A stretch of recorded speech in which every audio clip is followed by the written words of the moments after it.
에스겔 27장 26절로 39절의 말씀을 제가 봉독하도록 하겠습니다. 내 사공이 너를 인도하여 큰 물에 이르게 하며 동풍이 바다 한가운데서 너를 무찔렀도다. 내 재물과 상품과 바꾼 물건과 내 사공과 선장과 내 배의 틈을 막는 자와 내 상인과 내 가운데 있는 모든 용사와 내 가운데 있는 모든 무리가 내가 패망하는 날에 다 바다 한가운데 빠질 것이며 내 선장이 부르짖는 소리에 물결이 흔들리로다. 노를 잡은 모든 자와 사공과 바다의 선장들이 다 배에서 내려 언덕에 서서 너를 위하여 크게 소리질러 통곡하고 티끌을 머리에 덮었으며 제 가운데 뒹굴며 그들이 다 너를 위하여 머리털을 밀고 굵은 배로 띠를 띠고 마음이 아프게 슬퍼 통곡하리로다. 그들이 통곡할 때에 너를 위하여 슬픈 노래를 불러 애도하여 말하기를 두로와 갑이 같이 바다 가운데에서 적막한 자 누구인고 내 물품을 바다로 실어낼 때에 내가 여러 백성을 풍족하게 하였으며 내 재물과 무역부이 많았으므로 세상 왕들을 풍부하게 하였도다. 내가 바다 깊은 데에서 파선한 때에 내 무역품과 내 승객이 다 빠졌으며 섬의 주민들이 너로 말미암아 놀라고 왕들이 심히 두려워하여 얼굴에 근심이 가득하도다. 많은 민족의 상인들이 다 너를 비웃으며 내가 공포의 대상이 되고 내가 영원히 다시 잊지 못하리라 하셨느니라. 아멘. 오늘 26절에 내 사공이 너를 인도하여 큰 물에 이르게 하며 동풍이 바다 한가운데서 너를 무찔렀도다 라고 말씀하고 계십니다. 이를 이해하기 위해서는 먼저 지난 토요일과 주일의 말씀이었던 26장의 내용을 우리가 알아야 이해할 수 있는데, 이 말씀의 대상은 두로란 나라입니다. 이 두로는 바다를 이용해 불을 축적한 나라였습니다. 바다는 그들에게 많은 것을 주었습니다. 일단 이 두로의 사방이 바다로 둘러싸인 섬이었기 때문에 다른 나라들이 침범하기 어려운 그런 쉽지 않은 나라로 요새 같은 안전한 지대였습니다. 뿐만 아니라 이 자연스럽게 무역이 활발한 그런 나라로서 매우 번성하고 번영하였던 나라였습니다. 그러나 그 부로 인해 두로는 교만하기 시작합니다. 예루살렘이 황폐해져 가는 모습을 보면서 이제 저곳이 망했으니 우리가 하나님께 사용받을 것이라면서 기뻐합니다. 자신의 나라가 이제 새로운 신전이라는 교만한 선언을 한 것입니다. 그리고 이런 교만함 때문에 결국 두로는 멸망하게 된다는 것을 26장과 27장은 말씀하고 있으신 겁니다. 그리고 26장 19절은 자신들을 번영할 수 있게 해준 이 주된 원인인 바다가 오히려 자신들을 멸망하게 하는 것이 될 것이라고 하나님께서는 경고하고 계십니다. 제가 한번 19절을 다시 한번 읽어보겠습니다.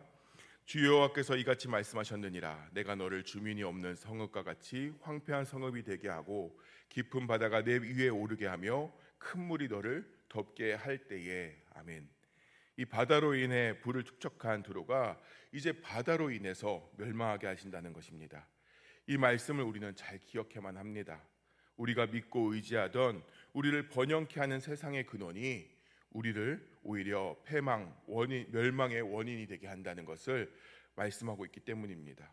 돈을 위해 살아가면 돈 때문에 망합니다. 예로 최근 주식을 많이 하시는데 어찌어찌 지금 순간은 많이 버셨다 하실지라도 이 주식만 의지하고 믿고 살아가면 결국 주식 때문에 망하는 것입니다. 명예를 위해 살아가면 명예를 지키려다가 망합니다.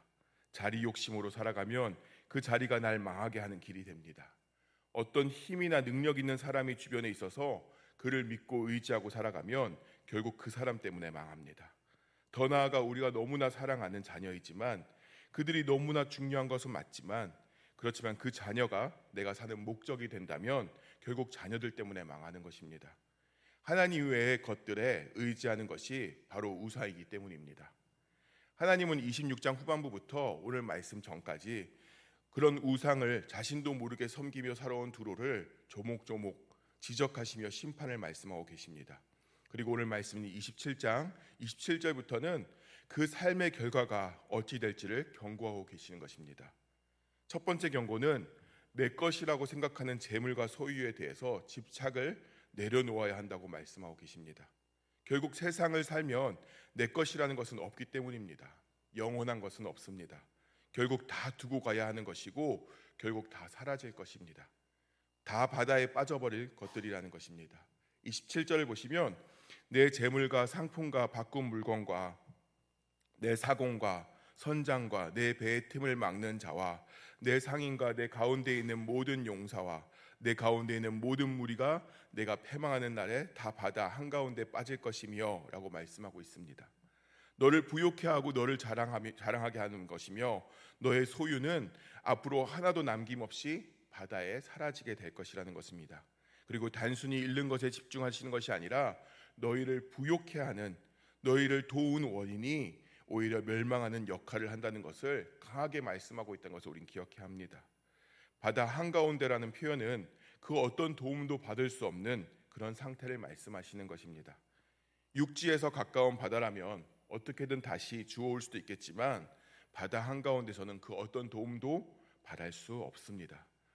5절과 6절을 보시면 두로의 사람들이 참 아름답고 화려하며 튼튼하고 좋은 것들로 재료를 삼아서 바다에 나갈 배를 만들었음을 보게 합니다.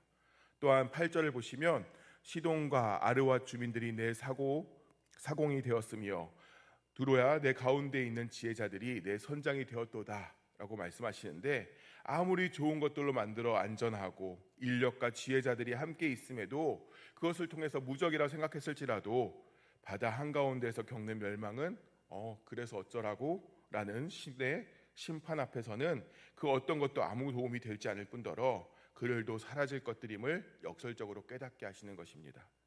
어떠하십니까? 혹시 여러분 결국에 바다 한가운데로 빠질 것에 불과한 것인데 여전히 내 집착과 소유에 매달려서 살아가고 있지는 않으십니까? 오늘 말씀으로 하나님께 주신 두 번째 경고이자 권면의 말씀은 망하면 망할수록 분명히 더 우리는 분별할 수 있도록 주를 바라보는 것에 힘써야 한다. 그리고 그것으로 인해서 기뻐해야 한다라고 말씀하시는 것입니다. 28절부터 31절을 보시면 이 두로가 망하고 있음을 슬퍼하며 우는 자들이 등장합니다. 두로가 망함을 보면서 통곡하고 가슴을 치며 뒹굴고 머리털을 밀고 슬퍼하고 있습니다. 그런데 이 눈물의 원인이 무엇일까요? 정말 두로가 멸망하는 것에 대한 긍휼과 아픔과 그런 슬픔의 눈물이었을까요? 32절을 보시면 두로가 그들의 밥줄이었기 때문에 눈물을 흘리고 있음을 우리는 알게 됩니다. 두로로 인해서 자신들의 불을 채울 수 있었는데 그 중요한 역할을 하는 나라가 사라지니 걱정되어 울고 있음을 보게 되는 것입니다. 아무도 두로에게는 관심이 없습니다. 그저 자신들의 밥줄을 신경 쓸 뿐입니다. 36절에서 이 상황을 어떻게 표현하고 있습니까? 많은 민족의 상인들이 다 너를 비웃으며 내가 공포의 대상이 되고 내가 영원히 다시 잊지 못하리라 하셨느니라. 함께 슬퍼하는 것 같지만 결국 비웃음의 대상이 될 뿐입니다. 멸망한 한 예로서 공포의 대상이 되고 결국 기억에서 사라지는 존재가 될 뿐입니다. 이런 사실을 아신 후에도 나의 멸망을 보며 함께 울어주는 자가 있음에 위로가 되십니까? 물론 오해는 하지 마십시오.